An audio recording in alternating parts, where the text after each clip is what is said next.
Yes, students. Now let's start revision of chapter number 2. So in chapter number 2, nutrition in animals you have studied. So in this chapter we have studied about the animals, then how the animals get nutrition. Okay, as you know that from the smaller or we can say smallest category of animals which we can't see with our naked eyes, we can see with to them with the help of microscope. Those are also coming under the animal category. Understand? Just like amoeba or very small kind of other animals are also there. So those animals also get nutrition in some of the other way. So under this nutrition in animals, you have studied about three main kinds. Okay, and what are those three main kinds? First one I'll write same as you studied in plants, parasites. Second, saprozoic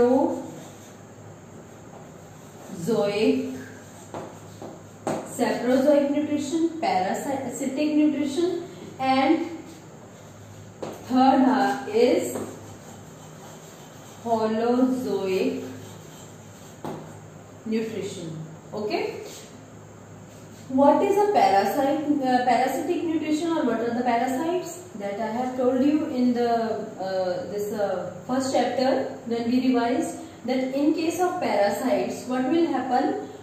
Two organisms are there. One organism get food from another organism. Here we can take an example of animals. Animals in an animal category we are also coming, means human beings are also included in the category of animals. So we can take an example of our body. As you know that in some children in childhood, many of the children have worms in their stomach. पेट में कीड़े हो जाते हैं ना. Those not in actually it is not in stomach. Worms are always they are living as a parasite in the intestinal part. Okay, intestine part of our digestive system. So those parasites, they take prepared food, or we can say digested food, they take directly from our body.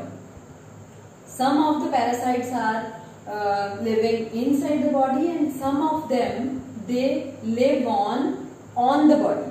Okay, on the body you can take an example of lices and ticks, which are generally sometimes grow in our hair when hair are not regularly washed properly. So that's why those are also we can take an example of parasites. And in this category, one organism get benefit, means parasites are getting benefit from our body, but we are getting harm from them. Okay, bed bugs are also there. Example of these leech, or we can say mosquitoes are also a kind of parasites. Okay, so these parasites get benefit from the animal body or human body, but we are getting harm because we are losing our digested food. We provide food to them. Okay, so that's why here one is getting benefit and other is getting harm. And in this category, saprozoic, in saprozoic category, these are also called saprophytes, which you have studied in chapter number 1, saprophytes category. In case of animals, generally we use this term saprozoic, and in case of plants, when we studied about this category, then we use the term saprophytes. Okay, but here also you can use, if you want to use, you can use here also. So I'll write here so that you will not confuse. Saprophytes. Okay, in this category, children, you know that saprozoic or saprophytes are those organisms which grow on dead or decay matter. गले सड़े food पे या any such kind of matter, they grow and they get food from those materials. Okay, and here in Holozoic, this category of nutrition you have to study in this chapter. Means you have studied already, but we will revise this part or this category in a little bit detail. Mainly this chapter is based on Holozoic nutrition, because Holozoic type of nutrition is present in human body or all the bigger animals. Okay, so what is this Holozoic nutrition? In Holozoic nutrition, any organism, they get solid food in the body and they break down that solid food into smaller particles. Just like us, we are ingesting food and food is passing through different organs and then it is getting digested. Okay, so this category we will study in case of human being and in case of ruminants. Okay, ruminants, you know that buffalo, cow, these kind of animals are coming under ruminants. So this category we will study in detail. So under Holozoic type of nutrition, we will take first as an example of human being.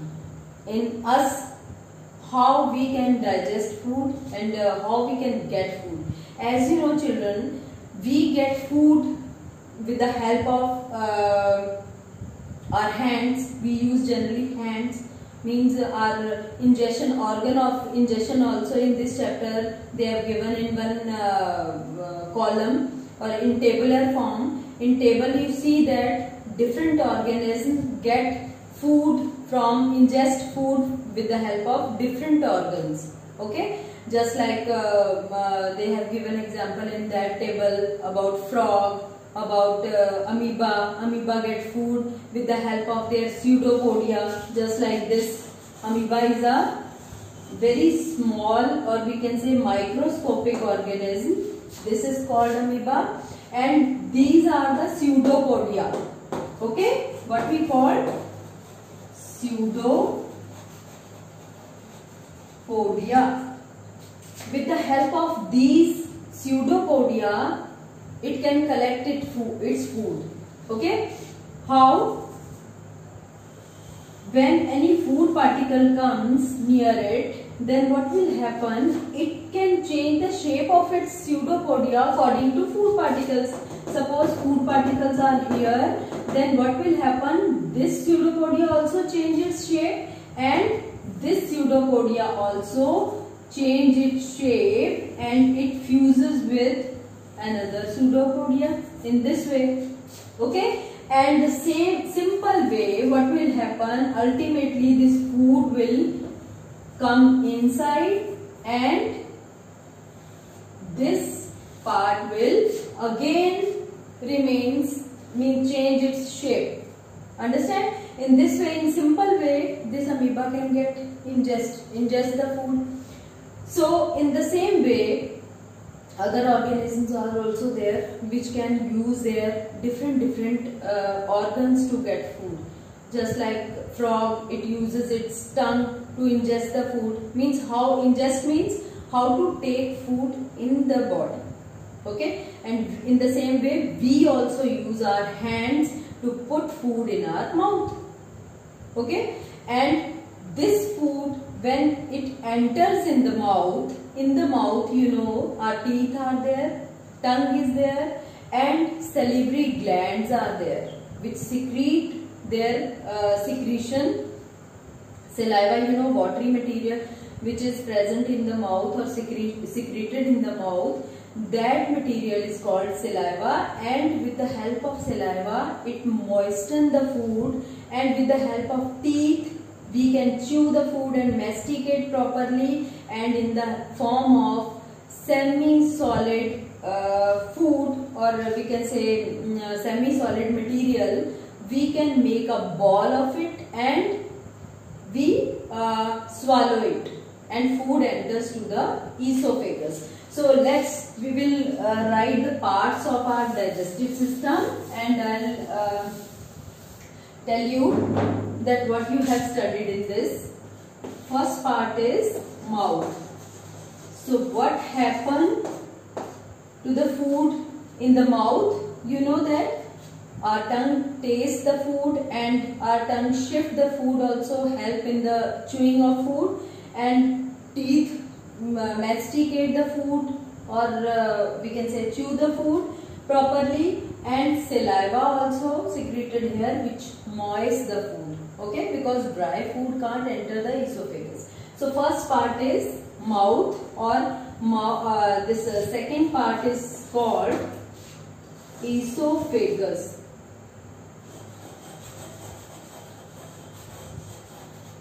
Okay, esophagus is a pipe-like structure, or it is also called food pipe.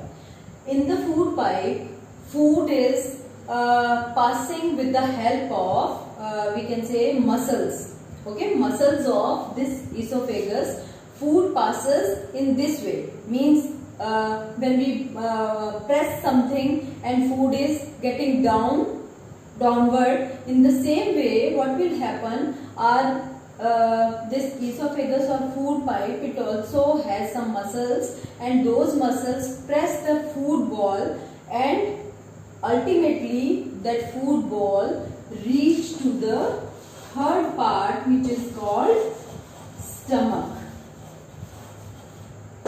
In this part mainly digestion starts. Okay, actually some of the enzymes are there in the mouth, also in the saliva, which can break down the starch into simple sugar. So starch breakdown, or we can say digestion of starch, starts in the mouth. So we can't say that digestion starts in the stomach. Digestion always begins in the mouth. Okay, and second thing means most of the food material are digested here in the stomach. From the wall of the stomach, many digestive juices are coming out, and here one main that acid is also present here, which is called hydrochloric acid, which is a very strong, and that with the help of hydrochloric acid, food is disinfected. Means any of the germs which are present by mistake when enter in our stomach, that acid can kill those germs. Okay, and those are the digestive juices which are secreted from the wall of the stomach. They help in the digestion of food. Okay, so here full digestion is not completed here, but most of the digestion process is carried out here. So after the stomach, in the next part, small intestine, this food now, that partially digested food, it enters to the small intestine. When food enters to this part also has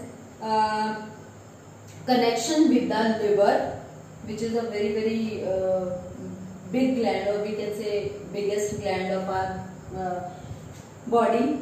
So liver also give its secretion here, and leaf-like structure which is called pancreas also give its secretion here. Those all the secretions, and they collect together and they mix together, and then they digest the food completely. Means whatever is left in the stomach, that will be digested here.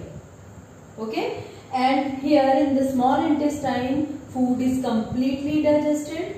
So in this part, digestion also completes, but side by side, in the wall of this small intestine, food is getting absorbed also. Means that nutrients which are required by our body and which are very important for our body, those nutrients are also absorbed in this part. Okay, in the wall of small intestine there are small finger-like projections are present, means folding is present of these wall of small intestine, which are called villi, and with the help of those villi food is getting absorbed from this part. Okay, after that when nutrients are absorbed, then some semi-solid, or we can say that a material which is leftover material which is in the form of waste, now that material passes to the fifth part, which is called large intestine. And in the large intestine some water or some other salts which are left in the this digested food, they are absorbed from the wall of large intestine also, but no nutrients are absorbed here. Okay, only water and some of the salts are absorbed here. And in the large intestine, those waste material which are present in the large intestine, they will again go to the next part, which is called rectum, and ultimately it will go to the next seventh part, which is called anus. Means anus is the last part of our digestive system from where waste materials can exit out or removed from the body. Okay, so from the mouth to anus there are 7 parts we have studied completely, and through these parts this digestion process or absorption process takes place. Okay, so this is all about the digestion of food, or we can say holozoic nutrition in case of animals.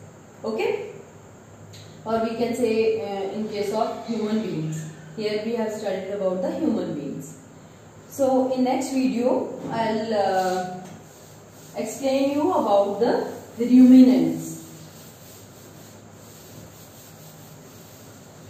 because it is means in case of ruminants there is a slight not means it is a big difference in the digestive system of humans and ruminants.